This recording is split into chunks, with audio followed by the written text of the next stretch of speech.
Mi mamá le fue infiel a mi papá. Quedó embarazada del bebé del otro tipo. Y así fue como mi papá se enteró de todo.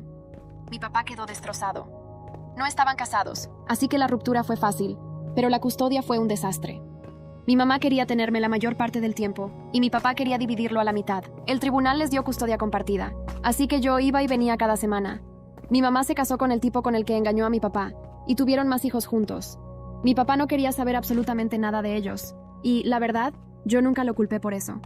¿Por qué iba a preocuparse por los hijos de la aventura que destruyó su relación? Pero mi mamá y su marido, y básicamente todo el mundo en mi familia, tenían un problemón con eso. Decían que mi papá estaba descargando su enojo con mi mamá sobre niños inocentes, que debería ayudarlos porque también son mis hermanos. Cuando yo tenía 8 años, a mi medio hermano lo dejaron en la escuela. Nadie apareció para recogerlo. Yo estaba en el club de tareas y mi papá pasó a buscarme después.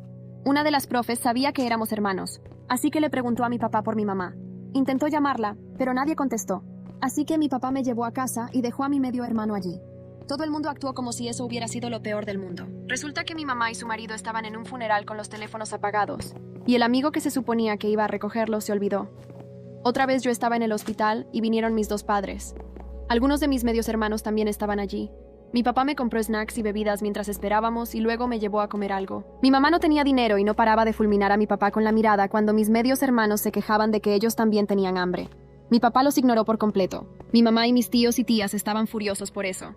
Decían que también debería haberles comprado algo a ellos. Mi papá me organizaba fiestas de cumpleaños increíbles todos los años. Eso era algo que nadie podía quitarle, ni discutirle, ni reescribir. Cada año, sin falta, sin excusas, sin que yo tuviera que pedirlo. Mientras crecía, empecé a entender que esas fiestas eran su forma de decir algo que él nunca dijo en voz alta. Y yo, sin saberlo, aprendí a escuchar exactamente eso. El año que cumplí 16 fue diferente, no en la fiesta en sí. La fiesta fue igual de perfecta que siempre. Papá reservó el salón del club donde yo tomaba clases de natación. Invitó a mis amigas del colegio. Pidió el pastel de 3 leches que yo pedía cada año desde los 8. Todo estaba en su lugar. Él estaba en su lugar, parado junto a la mesa, hablando con el papá de mi mejor amiga, con esa sonrisa suya que no era grande ni llamativa, sino simplemente real. Yo lo miraba desde el otro lado del salón y pensaba, este hombre no falla. Lo que fue diferente esa noche no fue la fiesta, fue lo que pasó después. Papá me llevó a casa a las 11, manejaba despacio, como siempre, con la ventana del copiloto abierta 2 dedos, aunque hacía frío. Yo tenía el cinturón cruzado sobre el pecho y los ojos fijos en las luces de los postes que pasaban uno tras otro. ¿Lo pasaste bien?, preguntó. Sí. ¿El pastel estaba bien? Estaba perfecto. Silencio, un silencio cómodo, del tipo que solo existe entre personas que no necesitan llenarlo. Cuando llegamos frente a la casa de mi mamá, papá puso el freno de mano pero no apagó el motor. Era su costumbre. Esperar a que yo entrara, asegurarse de que abriera la puerta sin problemas, y solo entonces irse. Yo llevaba esa costumbre grabada en algún lugar sin haberla nombrado nunca. Saqué el teléfono para mandarle un mensaje a mi amiga Sofía, que había llegado a su casa antes que yo. Y fue entonces cuando lo vi. No era mi teléfono el que había sacado. Era el de mi mamá. Lo había agarrado por error en la oscuridad del asiento trasero, donde los dos habían quedado mezclados en mi mochila durante la fiesta. Iban a cumpleaños. Mi mamá siempre insistía en eso, que aunque la fiesta era de papá, ella tenía derecho a estar informada de mis actividades, que yo debía reportarle la hora de llegada, que necesitaba el teléfono cerca en caso de emergencias. La pantalla estaba encendida. Había una conversación abierta. No quise leerla. O sí quise, pero primero me dije que no. Me dije que iba a apagar la pantalla y meter el teléfono en la mochila y dárselo a mi mamá cuando entrara, sin haberlo leído. Pero el nombre que apareció en la parte superior de la pantalla me detuvo. Rodrigo, el nombre de mi padrastro. Y el primer mensaje visible, en negrita porque era nuevo y no había sido abierto todavía, decía: recuerda que el martes es la audiencia. Habla con el abogado esta noche. Si metemos lo del episodio del hospital, tiene menos chance de defenderse. Me quedé quieta. El motor del coche de papá seguía encendido afuera. Leí el mensaje 2 veces. 3. Lo leí hasta que las palabras dejaron de tener el orden que tenían y se convirtieron en algo que mi cabeza no quería procesar todavía. El episodio del hospital. Yo sabía exactamente a qué se refería. Tenía 12 años cuando me internaron de urgencia por una apendicitis. Papá no había podido llegar durante las primeras horas porque estaba en una reunión de trabajo a 2 horas de la ciudad.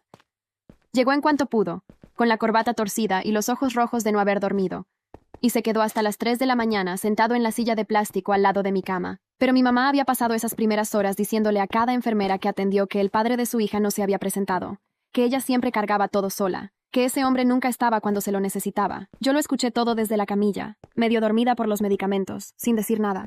Ahora ese episodio era evidencia. Scrollé hacia arriba. No mucho. Solo lo suficiente para entender. La conversación tenía semanas. Rodrigo había estado hablando con mi mamá sobre una estrategia para la próxima audiencia de custodia. La audiencia que, según lo que yo sabía, era una revisión de rutina. Una que mi mamá me había descrito como un trámite de nada. No te preocupes, no era un trámite. Era un intento de obtener custodia total. Y los argumentos que planeaban usar contra mi papá eran todos episodios que yo había vivido, reencuadrados, redibujados, convertidos en prueba de negligencia. El episodio del hospital. El episodio del colegio, cuando mi medio hermano se quedó esperando y mi papá se fue sin él. El episodio del dinero en la sala de espera. Cosas que yo recordaba de un modo.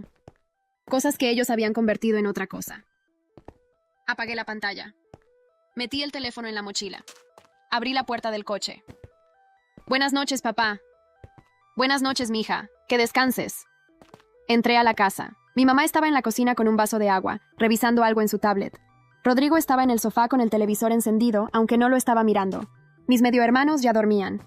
¿Cómo estuvo?, preguntó mi mamá sin levantar los ojos de la tablet. Bien. ¿Tu papá llegó temprano? A tiempo. Le puse el teléfono sobre la mesa de la cocina sin decir nada más. Ella lo miró. Luego me miró a mí. Lo agarré por error en la mochila. No dije nada más. Subí a mi cuarto, cerré la puerta y me senté en el borde de la cama. No lloré. Eso me sorprendió después, cuando lo recordé. En ese momento no sentí ganas de llorar. Sentí algo más frío que eso. Algo que no tenía nombre todavía, pero que se instaló en el centro del pecho y no se movió. Lo que había leído no era un error de mi mamá. No era un arrebato, no era una mala noche. No era algo dicho con rabia que después se arrepentiría. Era una estrategia, calculada, documentada, con abogado y fechas y argumentos. Y yo era parte de esa estrategia sin haber dado permiso. Me acosté sin quitarme los zapatos. El techo de mi cuarto tenía una mancha de humedad en forma irregular cerca del ventilador. La había mirado cientos de veces sin pensar en nada. Esa noche la miré y pensé, tengo que decidir qué hago con lo que sé. La primera opción era la más fácil. No hacer nada. Guardar el secreto, seguir el ritmo de semana en casa de mamá, semana en casa de papá, no complicar nada. Tenía 16 años. Podía hacerme la que no había visto nada. La segunda opción era la más obvia, contárselo a papá. Pero yo sabía cómo terminaría eso. Papá lo llevaría al juzgado, mi mamá lo negaría, Rodrigo negaría. El abogado encontraría la manera de darle la vuelta, y yo quedaría en el medio, señalada como la hija que espió el teléfono de su madre, y se fue con el chisme al padre. Ambas opciones me dejaban en el mismo lugar, usada. La tercera opción tardé más en verla. No hacer nada todavía. Observar. Entender bien todo el tablero antes de mover cualquier pieza. Esa noche, por primera vez, entendí que había una diferencia entre saber algo y saber qué hacer con eso, y que la segunda parte era más importante que la primera. Me quedé dormida con los zapatos puestos. A la mañana siguiente, mi mamá se comportó exactamente igual que siempre. Me hizo el desayuno. Me preguntó si quería que le ponga el uniforme. Me dijo que el fin de semana iba a haber un cumpleaños de uno de los hijos de una amiga suya, y que si podía cuidar a mis medio hermanos esa tarde. Yo respondí todo con normalidad. Un sí, un no, un claro. La miraba hablar y pensaba, ¿cuántas veces antes estuvo pasando algo que yo no vi? Esa pregunta era la que no me dejaba quieta. No la traición en sí, no el plan con el abogado, no los argumentos fabricados, sino eso. ¿Cuántas veces? Rodrigo entró a la cocina a buscar café y me miró de reojo con esa incomodidad que siempre había tenido conmigo, como si yo fuera un mueble mal puesto en un cuarto que él había decorado para otra cosa. No le dije nada. En el colegio, durante la clase de historia, saqué mi cuaderno y empecé a escribir. No era un diario, era una lista. Cada episodio que recordaba. Cada vez que mi mamá había hablado mal de papá frente a mí. Cada vez que Rodrigo había hecho un comentario sobre la pensión, sobre la custodia, sobre lo que papá debería o no debería hacer. Llené 3 páginas. Al final de la tercera página escribí una sola línea. Papá nunca supo nada de esto. Y debajo, después de un momento, escribí otra. Yo sí lo sé. Cerré el cuaderno. Por fuera, ese día fui igual que siempre. Entré a clases, respondí lo que me preguntaron, comí en la cafetería con Sofía, tomé el autobús de regreso. Por dentro, algo había cambiado de lugar.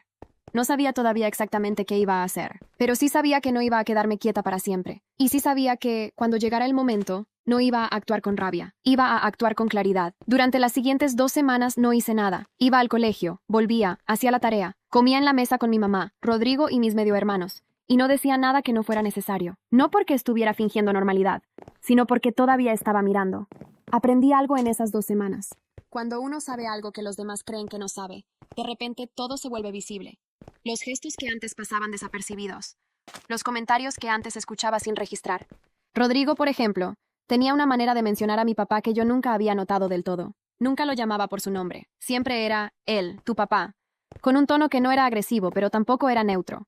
Era el tono de alguien que ha decidido que otra persona no merece demasiado espacio en la conversación. Una noche, mientras cenábamos, mi medio hermano menor derramó el jugo, y Rodrigo lo regañó más fuerte de lo necesario. Mi mamá intervino de inmediato, lo calmó, le dijo que no era para tanto. Yo los observé a los dos y pensé, con papá, nunca tuve que descifrar quién iba a defenderme en cada situación. Siempre fue el mismo. Esa semana fue la semana de mi turno en casa de papá. Llegué el viernes con la mochila y él ya tenía la cena lista. Papá cocinaba mal. Eso era algo que los dos sabíamos y que a ninguno de los dos le importaba demasiado. Esa noche había hecho arroz con pollo, que era lo único que le salía bien. Y había comprado pan de la panadería de la esquina, porque sabía que me gustaba. Comimos viendo las noticias, como siempre. En algún momento yo dejé el tenedor sobre el plato y lo miré. Papá, ¿cuándo es la próxima audiencia? Él no dejó de mirar la pantalla de inmediato. Tardó un segundo. Luego apagó el televisor. ¿Por qué preguntas? Porque quiero saber. Me miró. Tenía esa expresión que yo conocía bien, la de alguien que está calculando cuánta verdad darle a la persona que tiene enfrente. En 3 semanas. Es una revisión. ¿Solo una revisión? Eso me dijo el abogado. No dije nada más. Él tampoco. Volvió a encender el televisor, pero bajó el volumen, lo que en su lenguaje era una forma de decir que seguía pensando en la conversación. Esa noche, desde mi cuarto en casa de papá, saqué el cuaderno donde había empezado la lista. Lo había traído conmigo sin pensarlo demasiado, o tal vez sí pensándolo. Agregué 2 cosas nuevas. Después lo guardé debajo de la cama. Lo que más me pesaba no era el plan de mi mamá en sí. Era que mis medio hermanos sabían. No lo sabía con certeza todavía. Pero había algo en la manera en que el mayor, que tenía 14 años, me miraba a veces, como si supiera algo sobre mí que yo no sabía sobre mí misma. Como si tuviera una ventaja que no había pedido, pero que aceptaba sin problema. Una tarde, cuando todavía faltaban días para volver a casa de papá, volví del colegio y encontré a mi medio hermano mayor, Sebastián, sentado en la cocina con el teléfono de mi mamá en la mano. Mi mamá no estaba. Rodrigo tampoco. Me vio entrar y no se movió. ¿Dónde está mi mamá?, pregunté. Fue al súper. Abrí la heladera, saqué agua, cerré la heladera. Sebastián, ¿qué? Lo miré directo. ¿Sabes algo de la audiencia? Él bajó el teléfono. Me miró con una expresión que no era culpa exactamente, pero tampoco era inocencia. ¿Qué audiencia? La del tribunal, la de custodia. Silencio. No sé de qué hablas. Yo no insistí. Agarré mi mochila y subí las escaleras. Pero ese silencio me confirmó lo que pensaba. Sebastián sabía. Y el hecho de que no le negara con convicción, sino con esa pausa antes de responder, me dijo más que cualquier confirmación directa. Esa noche llamé a papá. No para contarle nada todavía, solo para escuchar su voz. ¿Pasa algo?, preguntó. No, solo quería hablar. ¿Cómo te fue hoy? Bien, normal. Hablamos 10 minutos. Él me contó que había tenido una reunión larga en el trabajo, que el coche hacía un ruido raro y que lo iba a llevar al mecánico el sábado. Yo le conté que Sofía y yo habíamos quedado en estudiar juntas para el parcial de química. Cosas normales, cosas reales. Cuando colgué, me quedé sentada en el borde de la cama con el teléfono en la mano y pensé, este hombre lleva años siendo atacado con argumentos que yo podría desmantelar uno por uno.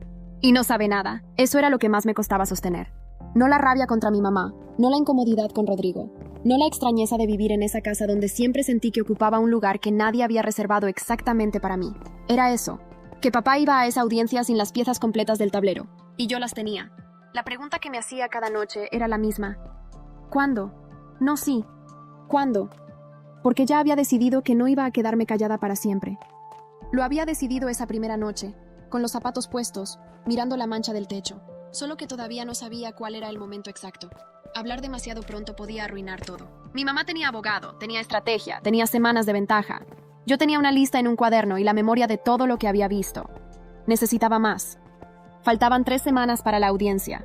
Tenía tiempo, no mucho, pero suficiente para observar un poco más, para entender bien qué era lo que realmente estaban construyendo contra papá, y para decidir si lo que yo sabía era suficiente para importar. Una cosa era segura, no iba a ser el puente entre ellos, no iba a llevar mensajes, no iba a mediar, no iba a ponerme en el medio tratando de arreglar algo que ninguno de los dos me había pedido que arreglara. Iba a elegir un lado, y ya lo había elegido, desde hace más tiempo del que quería admitir. La audiencia fue el martes siguiente, yo no fui. Los menores no asisten a esas cosas a menos que el juez lo pida, y el juez no lo pidió.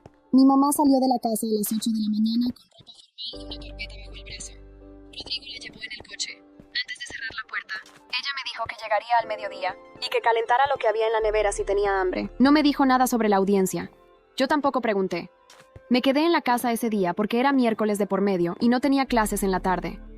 Me senté en la cocina con un vaso de leche y el cuaderno donde había empezado mi lista. Lo abrí en la tercera página, la que terminaba con las 2 líneas que había escrito sola en la clase de historia. Agregué una tercera. Tengo que saber qué decidió el juez. Eso era lo primero. Antes de cualquier otra cosa, necesitaba saber el resultado. No tuve que esperar mucho.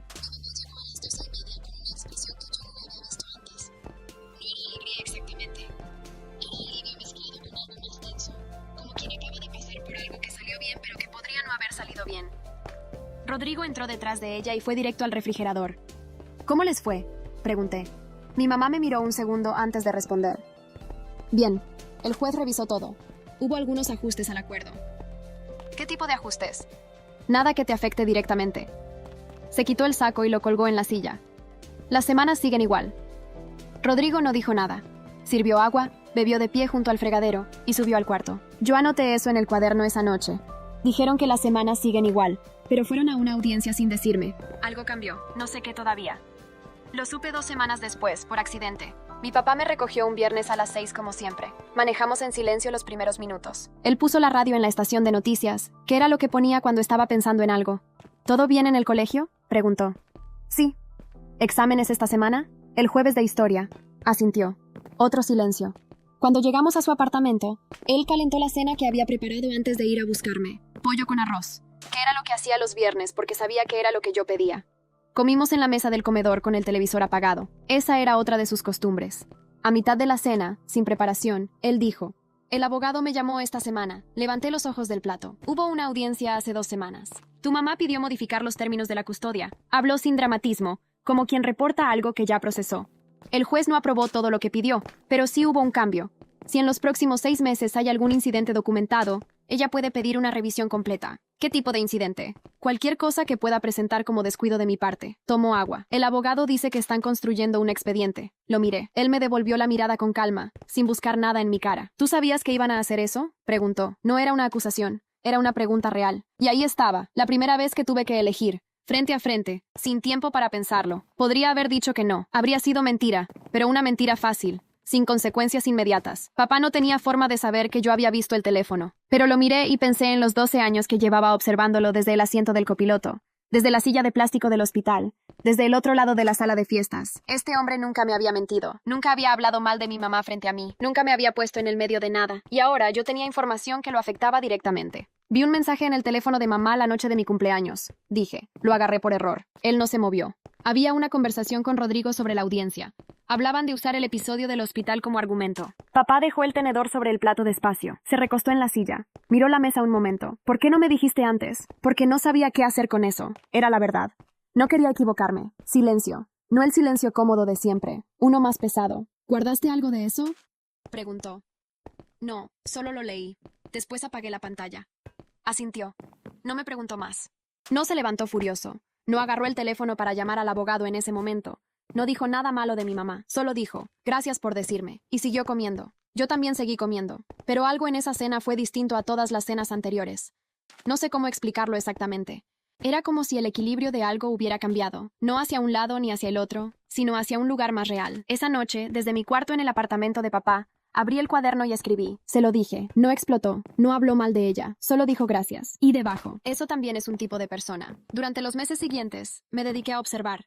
No de forma dramática. No espiaba teléfonos ni buscaba documentos. Solo prestaba atención a lo que siempre había estado ahí y que yo antes miraba sin registrar. En casa de mi mamá, empecé a notar el patrón. Cuando algo salía mal, el nombre de mi papá aparecía en la conversación aunque no tuviera nada que ver.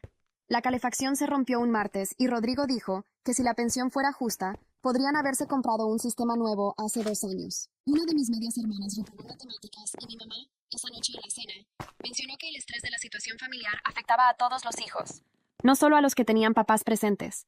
Yo comía, no decía nada, pero anotaba. En casa de mi papá, el patrón era diferente. Él no mencionaba a mi mamá a menos que fuera absolutamente necesario. Cuando tenía que coordinar algo, lo hacía por mensaje y me mostraba la conversación si yo preguntaba. Nunca me pedía que le contara cosas de la otra casa. Una vez le pregunté directamente, ¿por qué nunca me preguntas cómo está mamá? Me miró desde el sofá. Estaba leyendo algo en la tablet. Bajó la tablet antes de responder. Porque eso no es tu trabajo. 3 palabras, sin explicación adicional. Tardé varios días en entender del todo lo que había dicho con eso. El 6º mes llegó sin que yo lo estuviera contando. Me enteré por mi mamá, que me lo dijo en el desayuno de un lunes con el mismo tono que usaba para hablar del clima. El abogado había pedido otra audiencia. Esta vez, dijo, Había más argumentos sólidos. ¿Qué argumentos? Pregunté. Cosas que han pasado. Tu papá no siempre está disponible cuando se necesita. ¿Cómo qué? Me miró. Por un segundo vi algo parecido a incomodidad. Luego lo cubrió con su expresión de siempre. Eso es entre adultos, mi amor. No te preocupes. Cerré el jugo. Me levanté. Recogí la mochila. En el camino al colegio, en el asiento trasero del auto de Rodrigo, miré por la ventana y pensé, ya no hay argumento nuevo. Lo que sea que están presentando es algo fabricado, o algo tan menor que necesitan rodearlo de palabras para que parezca más. Esa tarde llamé a papá. Hay otra audiencia, ya sé, dijo. El abogado me avisó ayer. ¿Estás bien? Pausa corta. Sí, tú no te preocupes por esto. Ya lo sé, dije. Pero quería que supieras que yo sé lo que está pasando. Otra pausa. ¿Cuánto sabes? Suficiente. No dijo nada más por un momento. Luego, ¿vas a estar bien esta semana? Sí. ¿Segura? Segura. Colgamos. Me quedé con el teléfono en la mano, sentada en el escritorio de mi cuarto.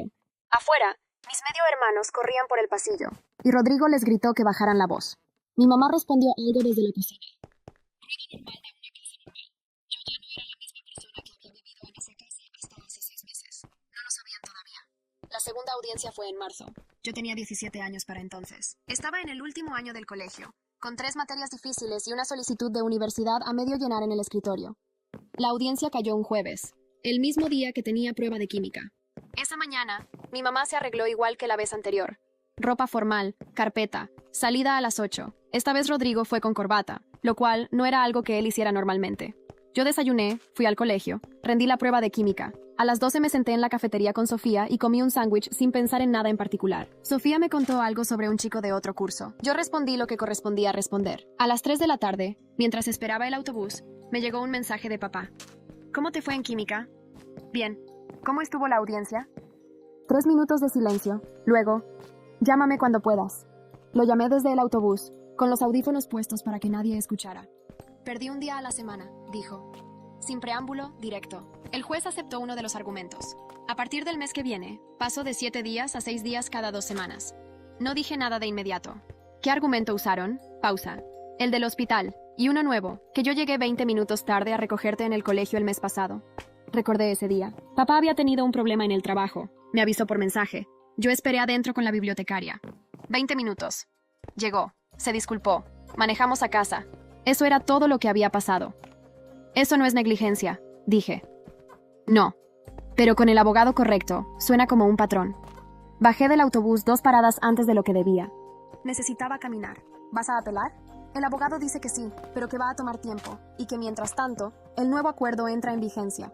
Caminé media cuadra antes de volver a hablar. Lo siento, no es tu culpa. Lo sé, lo siento igual. Colgamos. Seguí caminando. El cielo estaba nublado y hacía el frío seco de marzo que se mete por las mangas aunque uno lleve saco. Pensé en los argumentos que habían usado. El del hospital, que yo había visto venir desde la noche de mi cumpleaños. Y el de los 20 minutos, que era nuevo, que significaba que estaban registrando cada cosa, que cualquier día normal podía convertirse en evidencia. Pensé en los meses que había pasado observando y anotando sin hacer nada con esa información. Y pensé, ¿hasta cuándo? Esa noche, en casa de mi mamá, fui directo al grano. Mi mamá estaba en la cocina preparando la cena. Rodrigo no había llegado todavía. Mis medio hermanos estaban en el cuarto de la televisión. Me paré en el marco de la puerta de la cocina. ¿Cómo estuvo la audiencia? Pregunté. Ella revolvió algo en la olla sin voltearse. Bien, el juez hizo algunos ajustes. Ya sé qué ajustes. Papá me llamó. Ahora sí se volteó. Me miró con una expresión que no era exactamente sorpresa, pero se le parecía. ¿Y? ¿El argumento de los 20 minutos tarde era todo lo que tenían? Algo cruzó su cara. Rápido, pero yo lo vi. El abogado evaluó varias situaciones, dijo. Es su trabajo. ¿Cuántas situaciones están evaluando todavía? Valentina. Usó mi nombre completo, que era lo que hacía cuando quería poner distancia. Esto es un proceso legal entre adultos. Tú no tienes que... Fui yo la que estuvo 20 minutos en la biblioteca esperando que llegara. Yo estaba ahí. Estuvo bien. Silencio. Tu papá llega tarde con frecuencia. Una vez en 6 meses no es con frecuencia. Valentina, ¿cuántas cosas más están registrando? No respondió de inmediato. Puso la cuchara sobre el plato que tenía al lado de la estufa. Se cruzó de brazos. Lo que hacemos es protegerte. Asegurarnos de que tengas estabilidad. Yo tengo estabilidad. Tengo 2 casas. Las 2 funcionan. Tu papá no siempre. Mamá, la interrumpí. No grité. No cambié el tono. No me pidas que piense mal de él. No lo voy a hacer. Se quedó callada. Yo también. 10 segundos. 15. Sin que ninguna de las 2 dijera nada.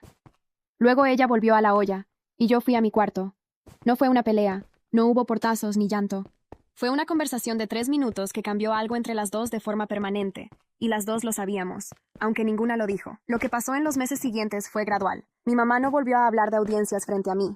Rodrigo tampoco. Pero el ambiente en esa casa cambió de una manera que era difícil de señalar con precisión. Como cuando la temperatura baja 1 grado y no lo notas hasta que ya llevas rato con frío. Yo seguía yendo y viniendo cada semana. Seguía comiendo en las 2 mesas, durmiendo en las 2 camas, haciendo la tarea en los 2 escritorios. Por fuera, todo igual. Por dentro, había tomado una decisión que todavía no había ejecutado del todo. La ejecuté en mayo.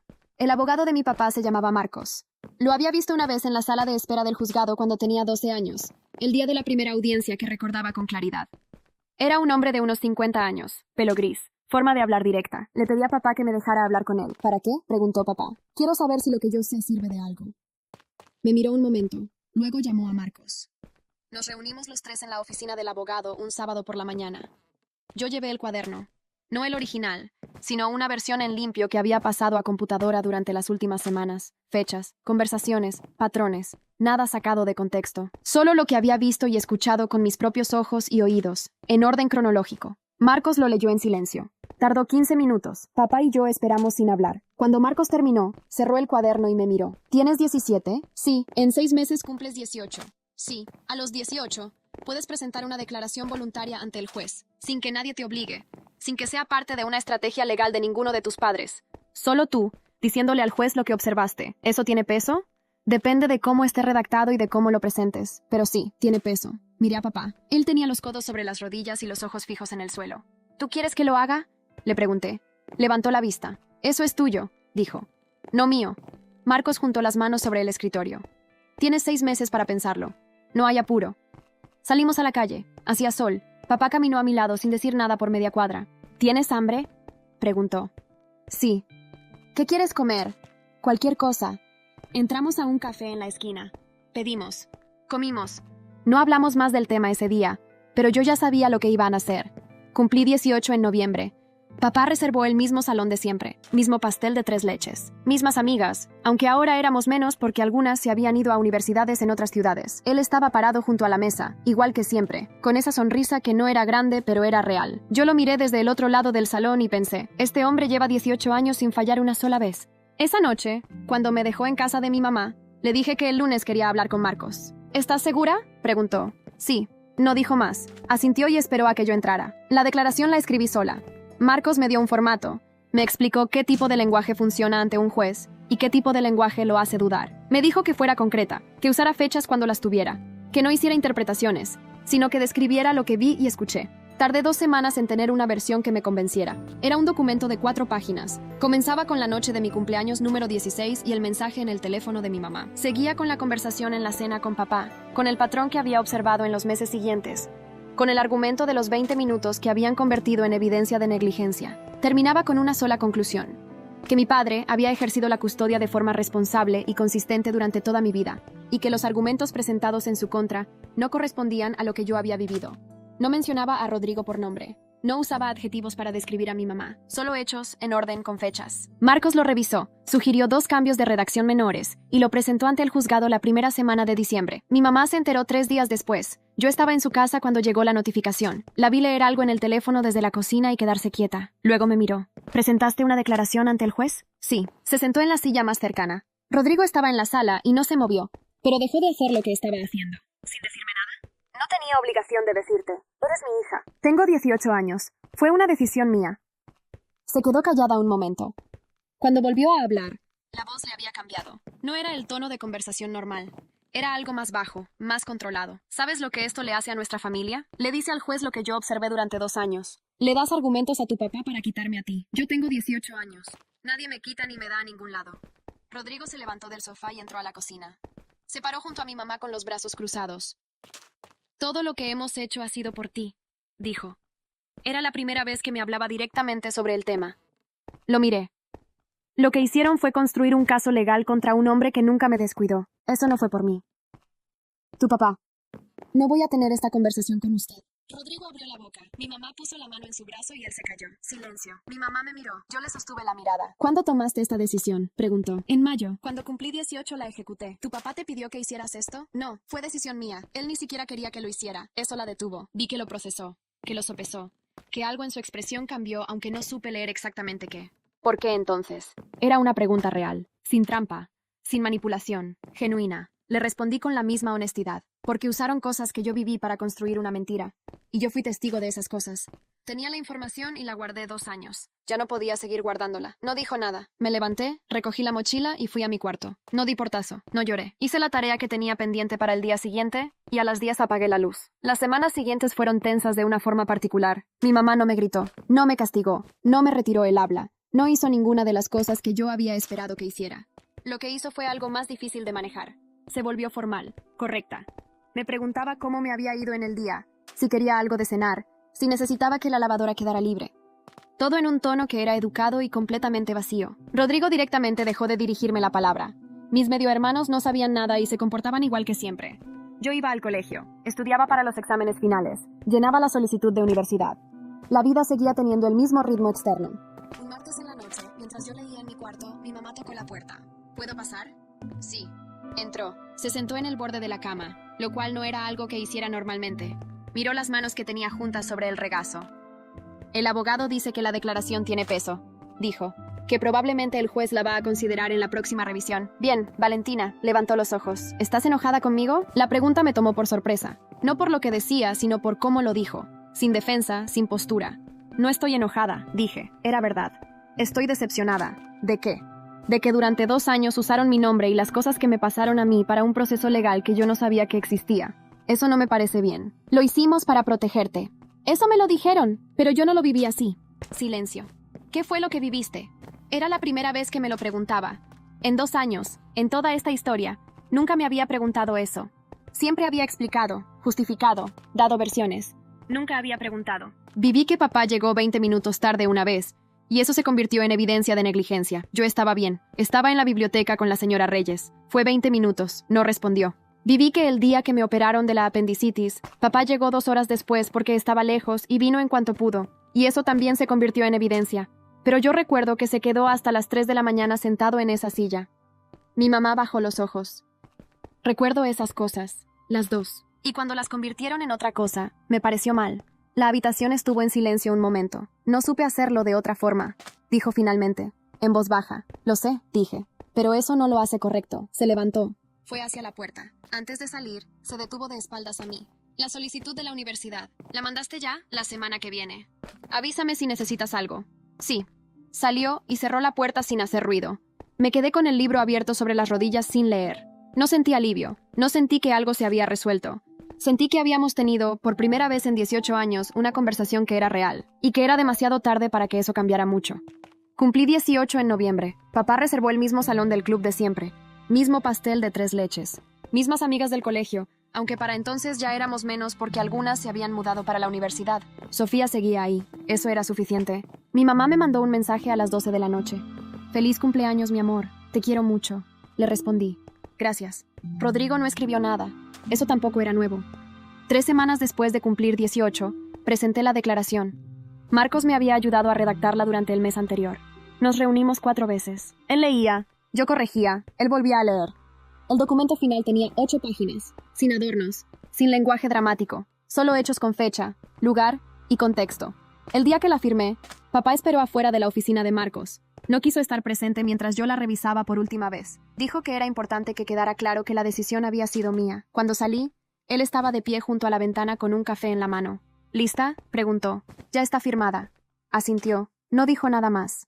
Manejamos de regreso en silencio. A mitad del camino, él puso la radio en la estación de noticias. Yo miré por la ventana. Era un martes común. El tráfico estaba pesado cerca del centro. Tardamos 40 minutos en llegar a su apartamento. Mi mamá se enteró 2 días después. No sé cómo. Supongo que el abogado de ella recibió la notificación del juzgado y se lo dijo. O quizás Marcos lo mencionó en alguna comunicación formal. El proceso legal tiene sus propios canales y yo no controlo ninguno de ellos. Lo que sé es que ese miércoles a las 6 de la tarde me llamó al celular. Yo estaba en casa de papá, preparando algo de comer. ¿Es verdad?, preguntó. No fingí no saber de qué hablaba. Sí, silencio largo. ¿Por qué? Porque lo que está en esa declaración es verdad. Y porque tenía derecho a decirlo. Valentina, esto va a complicar todo. El juez va a... Eso es entre adultos, mamá. Usé sus mismas palabras. Las dos lo supimos. Yo solo dije lo que vi. Otro silencio. ¿Tu papá te pidió que hicieras esto? No, no te creo. Eso es tuyo, dije. Yo sé lo que pasó. Colgó. Puse el teléfono boca abajo sobre la mesa y seguí cocinando. Papá llegó 20 minutos después. Me preguntó si había algo de comer. Le serví. Comimos. No le conté que mi mamá había llamado hasta 3 días después. Él escuchó, no dijo nada, y siguió con lo que estaba haciendo. La audiencia donde se consideró mi declaración fue en febrero. Yo no fui. Marcos dijo que no era necesario, que el documento era suficiente, que una declaración escrita a veces tiene más peso que una presentación en persona, porque no puede ser interrumpida ni reencuadrada en el momento. Esperé en casa de papá ese día. Tenía un parcial de estadística al día siguiente, y estudié durante 3 horas seguidas sin lograr concentrarme del todo. A las 4 de la tarde llegó un mensaje de Marcos. Bien, llámame cuando puedas. Llamé a papá primero. ¿Cómo estuvo? El juez leyó tu declaración en la audiencia. La mamá de tu mamá estuvo presente. Tu mamá. Pausa. Se le notó. ¿Qué decidió el juez? Vuelve al acuerdo original. Semanas completas. Y dejó una nota en el expediente sobre el patrón de las audiencias. Respiré. ¿Estás bien? Pregunté. Sí. Voz tranquila. ¿Y tú? También. No vi a mi mamá por 6 semanas después de esa audiencia. No fue una decisión formal. Simplemente no fui esa semana. Ni la siguiente. Le mandaba mensajes cortos cuando ella escribía. Respondía lo básico. Ella no insistió demasiado al principio. Cuando finalmente fui, fue porque ella me lo pidió de forma directa. No por mensaje. Me llamó un domingo y dijo, necesito que vengas. Tengo que hablar contigo. El tono no era el de siempre. Era más bajo, menos seguro. Fui ese mismo domingo en la tarde. Rodrigo no estaba. Mis medio hermanos tampoco. La casa estaba en silencio de una forma que no recordaba haberla sentido antes. Mi mamá abrió la puerta y me dejó pasar sin decir nada de entrada. Nos sentamos en la sala. Ella tenía las manos juntas sobre las rodillas. Yo me senté derecha con la mochila todavía en el hombro. ¿Sabes cuánto nos costaron los abogados? Preguntó. No. 200,000 pesos. Entre las 2 audiencias y la apelación que ahora no sirve de nada. No respondí. Rodrigo perdió un cliente importante el mes pasado. Tenemos deudas. Me miró. No te estoy contando esto para que te sientas culpable. ¿Para qué me lo estás contando? Tardó en responder. Porque quiero que entiendas que las cosas aquí no están bien y que necesito saber si puedo contar contigo. Ahí estaba, tan directo que casi me sorprendió. Lo procesé en silencio. Pensé en los 4 años desde la noche de mi cumpleaños, en el cuaderno, en las reuniones con Marcos, en las 8 páginas de declaración. Pensé en todo lo que esta mujer había construido alrededor de mí sin preguntarme. ¿Qué significa contar conmigo? Pregunté. Que estés presente, que ayudes cuando puedas, que no sigas poniéndote del lado de tu papá en todo. Yo no me pongo del lado de nadie, dije lo que vi. Lo que viste te lo contó él. Lo que vi lo vi yo, con mis ojos, en tu teléfono, en tu cocina, en esta sala. Ella apretó las manos sobre las rodillas. Eras una niña. Tenía 16. Y aun si hubiera tenido 10, lo que anoté en ese cuaderno es lo que pasó. Silencio. ¿Tienes un cuaderno? Preguntó. Tenía. Ya lo presenté. Su cara cambió. No a enojo, a algo más parecido a cuando alguien entiende algo que no quería entender. ¿Desde cuándo? Desde los 16. No dijo nada por un momento. Luego, ¿y qué quieres de mí ahora? Era la primera vez que me lo preguntaba. Después de 18 años, era la primera vez que me preguntaba eso directamente. Lo pensé antes de responder. Nada todavía, dije. Necesito tiempo. Me levanté. Me puse la mochila. ¿Vas a volver? Preguntó. No lo sé. Salí. Cerré la puerta sin apresurarme. Afuera hacía frío. Llamé un taxi. Mientras esperaba parada en la acera, me di cuenta de que no sentía nada en particular. Ni alivio, ni culpa, ni rabia.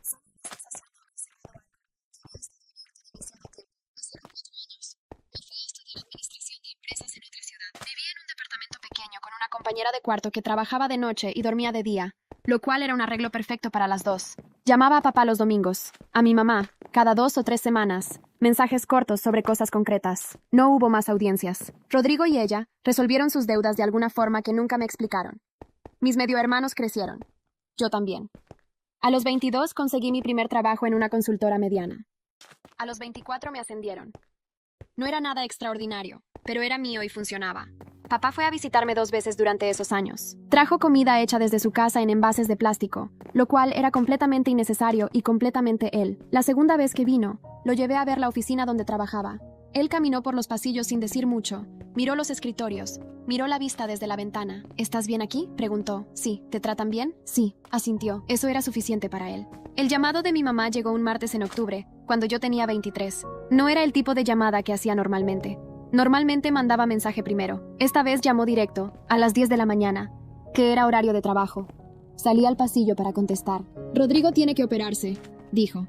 Es la vesícula. Nada grave, pero necesita reposo de 3 semanas. Y yo tengo que cubrir el negocio sola durante ese tiempo.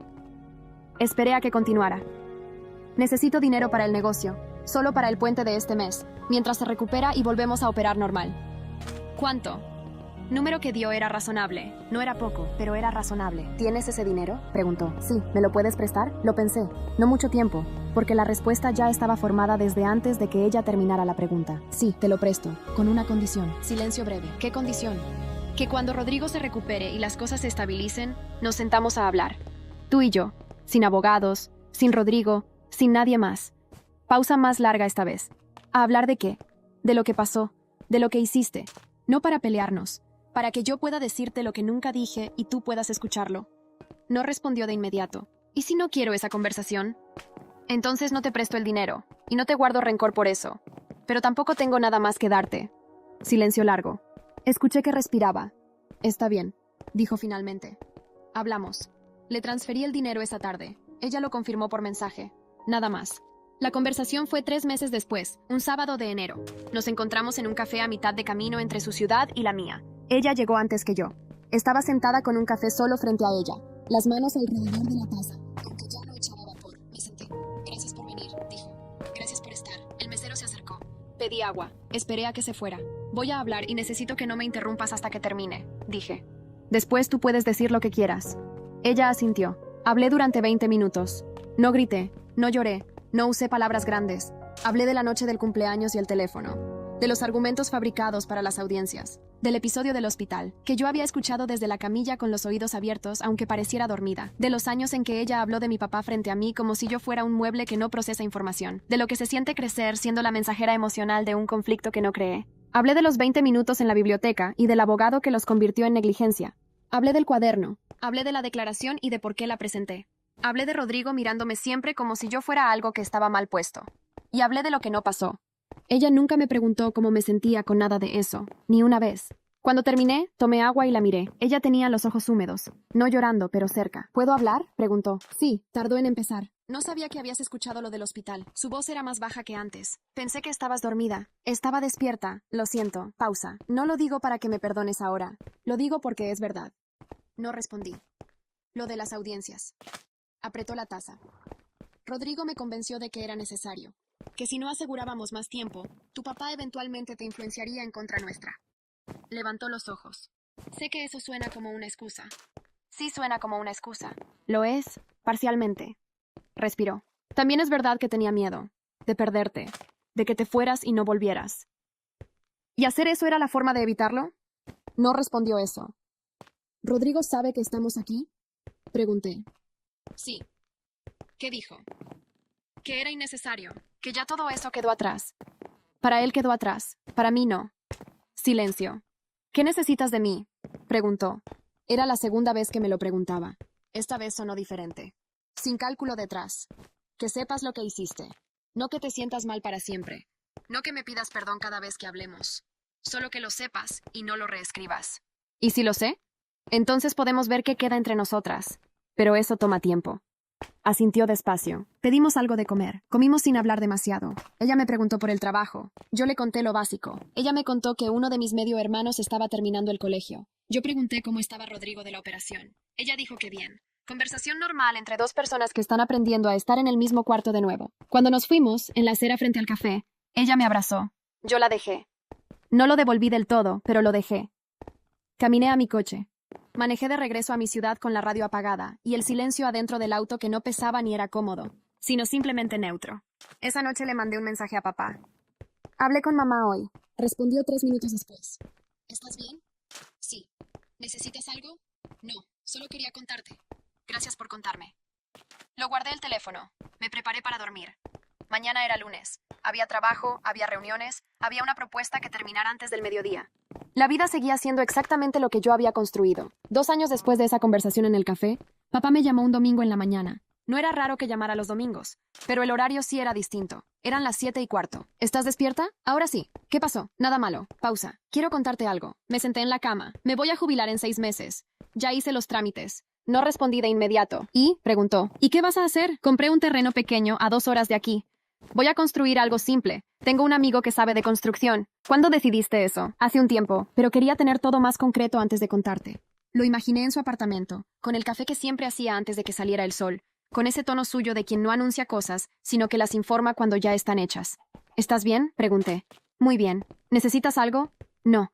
Solo quería que lo supieras. Colgamos. Me quedé un momento sentada en el borde de la cama antes de levantarme. Los 6 meses pasaron. Papá se jubiló. Empezó la construcción del terreno. Yo lo visité en marzo, el primer fin de semana que pude. Manejé las 2 horas desde mi ciudad. Él me esperaba en la entrada del terreno con botas de trabajo y una taza de café en cada mano. Me dio una. Caminamos por el terreno sin apuro. Había una estructura básica levantada, paredes sin terminar, piso de tierra todavía en algunos sectores. ¿Cuánto falta?, pregunté. 3 meses más, dice el amigo. Yo calculo 5. Y mientras tanto, ¿dónde vives? En el apartamento todavía. No hay apuro. Caminamos hasta el fondo del terreno. Desde ahí se veían cerros bajos y un cielo completamente despejado.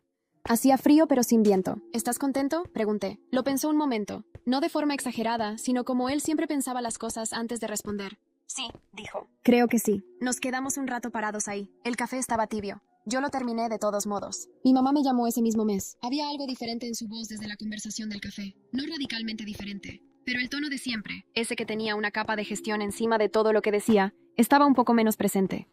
Hablábamos cada 2 semanas.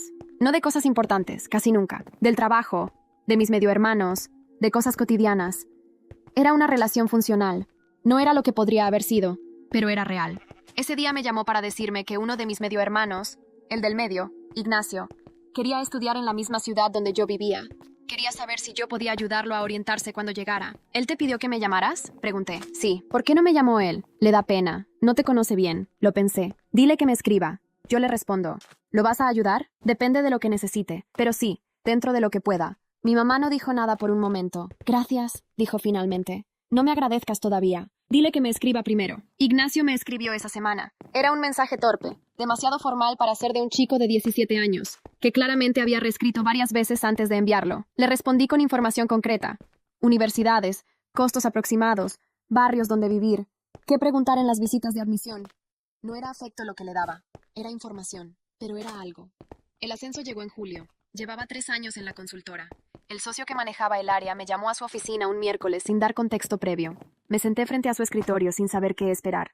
Vamos a abrir una oficina regional en el norte, dijo. Necesito a alguien que la dirija desde el inicio. 6 meses para armarla. Después, operación permanente. ¿Cuándo hay que decidir? Esta semana. Lo miré. Él me devolvió la mirada con la paciencia de quien ya sabe la respuesta, pero necesita que la otra persona llegue sola. ¿Cuál es la compensación? Me dio el número. Era significativamente más que lo que ganaba. Acepto, dije. Bien, se paró. Me extendió la mano. Empieza el 1 del mes que viene. Salí de su oficina, volví a mi escritorio y me senté un momento sin hacer nada. Miré la pantalla del computador apagada y mi propio reflejo en ella. Pensé en el departamento pequeño de la universidad, en el primer sueldo que no alcanzaba para nada, en los años de ir y venir entre 2 casas, sin tener del todo claro a cuál pertenecía, en el cuaderno de tapas negras que había empezado a los 16, con una lista de cosas que nadie más estaba registrando. Todo eso había sido mío, solo mío. Llamé a papá. Me ascendieron. Sí, voy a dirigir una oficina nueva en el norte. Silencio breve. Luego, ¿cuándo empiezas? El 1 del mes que viene. ¿Estás contenta? Sí, bien, dijo. Nada más. Pero en ese bien estaba todo lo que él nunca decía de otra forma. Colgué. Llamé a mi mamá. Le conté lo mismo. Ella dijo que estaba orgullosa, que me lo merecía, que siempre supo que iba a llegar lejos. Escuché todo. No dije ni que sí, ni que no. Gracias por llamarme a contarme, dijo antes de colgar. Claro, respondí. Me mudé al norte el 1 de agosto. El departamento nuevo era más grande que cualquier lugar donde había vivido antes. Tenía una ventana que daba a la calle principal y por las mañanas entraba luz desde las 7. El primer domingo que estuve ahí, papá me llamó a las 7:15, igual que siempre. ¿Cómo es el departamento? Tiene una ventana grande. ¿Y el trabajo? Empieza mañana. ¿Estás bien? Sí. ¿Necesitas algo? No. Silencio cómodo, el de siempre. Papá. ¿Qué? Las fiestas de cumpleaños. ¿Qué pasa con ellas? Nunca te dije que eran lo mejor de cada año. Pausa larga, más de lo normal en él. Ya lo sabía, dijo. Lo sé, pero quería decirlo igual. Colgamos. Me serví café.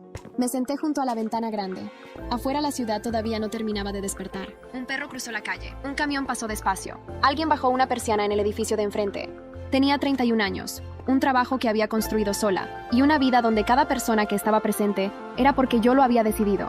Eso no era poca cosa.